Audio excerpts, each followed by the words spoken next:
Thanks, Kerry, and thanks everyone for joining me this afternoon. In my presentation over the next sort of 15 minutes or so, I really want to fly the flag for terrestrial geoscience and the ice-free areas of Antarctica, that abiotic, that physical environment, the rocks that we stand on, the sediments that host life and water and wildlife in Antarctica. And I'll just give you a bit of a snapshot of some of the terrestrial geoscience work that GA does in East Antarctica. And I'll finish up with a couple of comments about what we'll be doing in SAEF. There we go. So ice-free land in Antarctica, as we all know, it's small, it's rare. In total extent, it makes up less than the size of Tasmania. But these areas are scientifically and environmentally significant. They are hugely important for the breadth of biodiversity that we find in Antarctica. But what I'm really interested in and love looking at is the geological record that they provide. These ice-free areas are really some of our clearest windows into the past of Antarctica and the evolution of the planet, whether it's shifting and moving of the continents, not just Antarctica, but Australia as well. We were connected not that long ago, and India and other parts of the planet. And more recently, looking at past climate change and that direct geological record onshore as well as offshore is hugely important. Ice-free areas are also disproportionately impacted. They're easy to get to, they're relatively easy to build infrastructure on, and that means, and without the cover of snow and ice, they're quite vulnerable to direct damage and impact by people. And that goes from everything from establishing walking tracks, oversampling by scientists, and infrastructure development as well. When it comes to walking and foot traffic in Antarctica and elsewhere, we might think it's pretty benign compared to something like building a station, but in some ways it can be quite troublesome because it can get to areas that are otherwise totally inviolate and pristine, areas that we might consider immune from damage from, say, infrastructure or sampling, like an Antarctic specially protected area. These areas may also get damaged by foot traffic. And an easy way to visualise this is actually thinking about walking tracks in Australia. So this image here is from Mount Ainslie, just in the middle of Canberra. And coming downhill here, this is a cleared fire trail. So it was cleared, but it's pretty much just used by hikers now, as you can see in this event that was run last year. And it's pretty apparent the kinds of impacts that excessive walking, or not excessive walking, but a lot of walking over a prolonged period of time can create. And up close, when it comes to the ground, what does that look like? On the right, you can see, imprints, exposure of really fine dust that's readily blown away and washed away. Cobbles and gravel get moved. That organic debris is either destroyed or removed. The properties of the soil change as well, so it will get quite compressed, which has implications for how well vegetation can reclaim that area, implications for water movement and nutrient movement as well. And so what does that, how does that translate to Antarctica? This here is marine plain. It's an Antarctic specially protected area near Davis. It was declared an ASPA some time ago now because in the 1980s, scientists literally stumbled across these spectacular marine fossils, dolphins and other cetaceans sticking out of the ground. In terms of foot traffic in this area, in the foreground is this rocky outcrop that I'm standing on, and that's not particularly vulnerable. It's quite solid and you're not going to do much of damage, but that plain in the background there, that boulder field, is actually incredibly fragile and vulnerable to damage as well. The Antarctic specially protected areas are extra protections afforded by the Antarctic Treaty System to protect areas like marine plain that have exceptional scientific, historical or other values. You need a permit to go into these areas, and any activities are closely assessed and monitored. And so I'll step you through some of the work that we've been doing in this area to assist management of it. So as I mentioned, some of the fossils there are actually sitting right near the surface. And unless you really know what you're looking for, they can just look like pale rocks and are easily walked over. But it's not just the fossils themselves that are vulnerable. The geological unit that they sit in, it's called the Sawsdell Formation, is also incredibly fragile itself. These here are my boot prints from visiting the area earlier this year. And you can see there's this thin crust of gravel till over the top, and then you immediately sink into this powdery, diatomaceous silt and sand, and stepping through it, it's like a flare going off. It's very, very powdery. You can see there, I'm only 5.5 feet tall, but I'm sinking well up to my ankles in this sort of stuff. In terms of a changing environment, it's not just direct human impacts that we need to be considering in the management of these areas and their vulnerability. Although it's a slow-moving environment, these periglacial, heavily ice-influenced environments are also naturally changing themselves.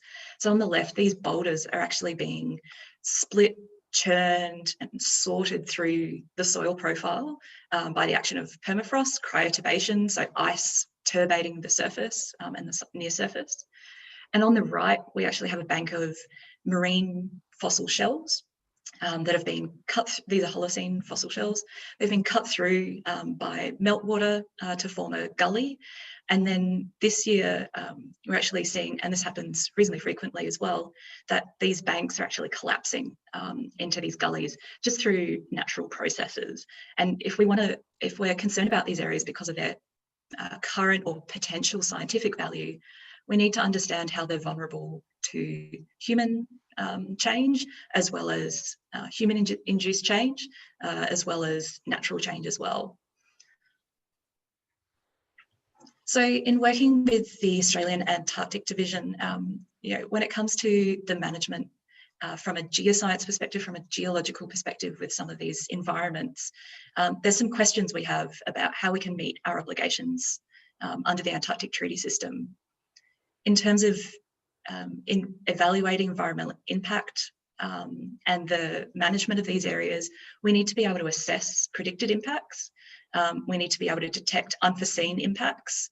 And I think both of these really tie back to a point that we hear a lot about in conservation and protection, is we can't protect what we don't understand. If we don't know what's there, if we don't know how it works, we can't manage it properly. Interesting as well when it comes to Antarctic specially protected areas, the wilderness and aesthetic values are given equal weight with the scientific values of these sorts of areas, as well as other values as well.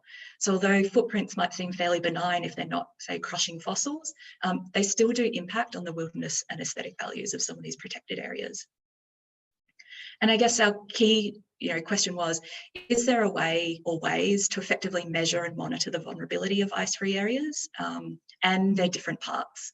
And by different parts, I mean, it's not a one-size-fits-all approach, and I'll get into that a bit later on. So one of the ways that we've started to address this is using drones. And I think through the range of researcher presentations we've had this year, we're seeing that drones are a really exceptional scientific platform for a whole range of uses. So with the support of the Australian Antarctic Division, Jodie Smith and I visited Marine Plain at the beginning of this year. And on the right, we actually have a structure from motion model that we generated from overlapping drone images. The two left photos are earlier aerial photo campaigns, really quite high resolution. They cover large areas, but they just don't have the resolution and fine detail that we can get with drones. And you can see that white strip there that's appeared, that was actually a geotextile installed a few years ago to protect and stabilise fossils that were actually sitting exposed at the surface. One great advantage that structure from motion, these 3D models have, is that because they're 3D, unlike aerial photography, we can start getting perspective as well, which is important when we want to consider the form of the landscape, different parts, what's a plain, what's a scarp, what might be eroding, and what might be vulnerable to collapse and exposing or destroying fossils. To give you a sense as well of some of the detail that we can pick up quite easily, this small yellow blob over in the background there is actually our field packs. We can get much higher detail than this if we need to, but it depends on the application. You're really starting to trade off flight time and processing versus the area that you're able to cover. With this, we can also quite easily turn it into a digital elevation model. Over on the right, you're seeing those stones weighing down that geotextile, quite clearly seeing boulders and small bits of rock outcrop as well. And this is important because it's quite in this area in particular, it's a plain, but there are subtle variations in the landscape, which has implications for the flow of water, areas that might be vulnerable to heaving and slumping due to permafrost processes as well. And just looking at this on the ground, it can be really hard to identify the extent of some of these features and accurately map them as well. And just over here on the left, hopefully you can see my mouse pointer, these are actually frost wedges where permafrost is heaving the ground surface and starting to churn it over. So that's Marine Plain down in the south of the Vestfold Hills here. It's only a few square kilometres in size, but what about the rest of the Vestfold Hills? We have 400 square kilometres of exposed rock and sediment here. We have Davis Station. We've had a presence there for over 60 years now. What about these other parts of the Vestfold's environment that expeditioners and scientists are continually walking over and interacting with? How can we manage that? So we've had an Australian Antarctic Science Project working in the Vestfolds over the last 4 years, including 2 field seasons, last year and the year before. And the purpose of that project is to assess landscape vulnerability. So how resilient and how vulnerable is this exposed landscape to primarily foot and vehicle traffic, fairly fine scale impacts. And there's 2 components to that with how we address that. What's there geologically, physically, what are the different components of the landscape? What are their characteristics in terms of their geotechnical properties, the chemistry? All of these things will impart essentially certain behaviours on different rock types when it comes to being impacted and how they recover. And we also want to understand, how does it work? What are the geological and glacial processes that formed this in the first place? It also gives us some insights into past ice sheet behaviour, but really that feeds into those characteristics, the differences in grain size, how readily water will flow through certain areas. Is it salty? Is it really not salty? That's very much part of its history, but also understanding the processes that are active today, that heaving and slumping from permafrost, release of meltwater into the environment. All of these will feed into how vulnerable and how resilient these different parts of the landscape are. So in terms of understanding what's there, fundamental to that approach is surface geology mapping, sometimes called, another approach is geomorphology mapping, similar approaches in some ways. And what we're doing here is, through interpretation of aerial photography, satellite imagery, and ground truthing it with ground observations, we pick apart the landscape into its different components. So, for example, this is Heidemann Valley through here in Adams Flat. These are quite similar to Marine Plain, that slightly undulating boulder filled valley, and then through some of these yellow areas, we're starting to get more of that rock outcrop with a very thin veneer of glacial till. What that does is give us context for all the samples that we've taken and the characteristics that those samples have. It gives us a regional view, that regional snapshot across the whole Vestfolds about how things are distributed. And it gives us a really simple catalogue of vulnerable areas. And so one of the areas that I point out is this blue ribbon around some of the lakes. That's those very similar to those banks of marine fossil shells that I saw collapsing earlier. And they're present in patches all around the Vestfold Hills. They're also very popular walking routes for summer and winter expeditioners, going out to field huts, doing field work, all those sorts of things. But no one had actually mapped them out properly before. And so even just by capturing that in a GIS, in a map, we already have more information to give to decision makers and managers about, where do we find these potentially fragile and vulnerable geological formations, how do they relate to existing high traffic routes and waypoints, and recommended travel pathways through the Vestfold Hills. In terms of understanding how things work and the processes that are active, we set up a range of test sites across the Vestfold Hills on different substrate types, and started using structure from motion, those overlapping images again, but at a really fine scale. So this area is probably 10 square meters in size. And what we did was looked at a control lane, one set of footpasses, 20 sets of footpasses, and then walked back and forth 200 times to kind of simulate a high traffic route. Looking at how those models compare before and after, we can start to get a better sense of what happens to an area when it's subject to a lot of foot traffic.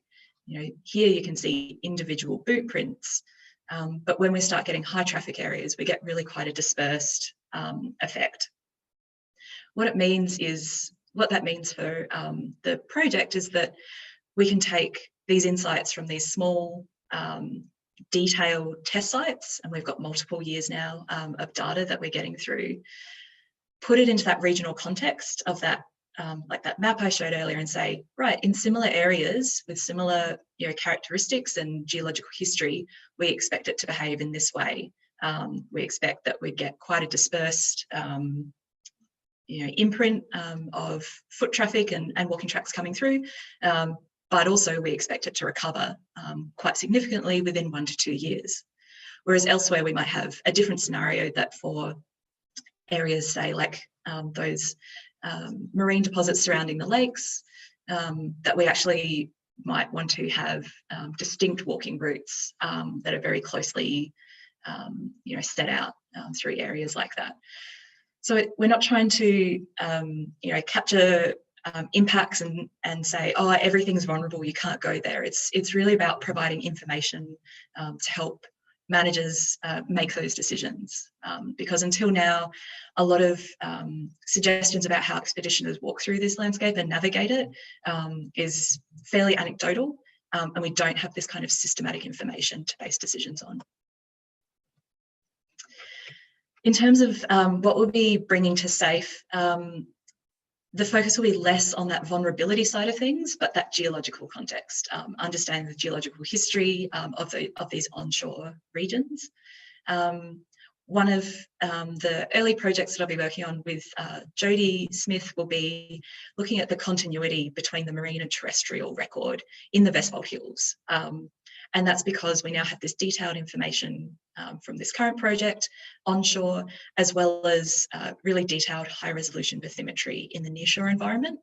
The water level where it is now, it's just where it is at this point in time. We know that over time it's shifted.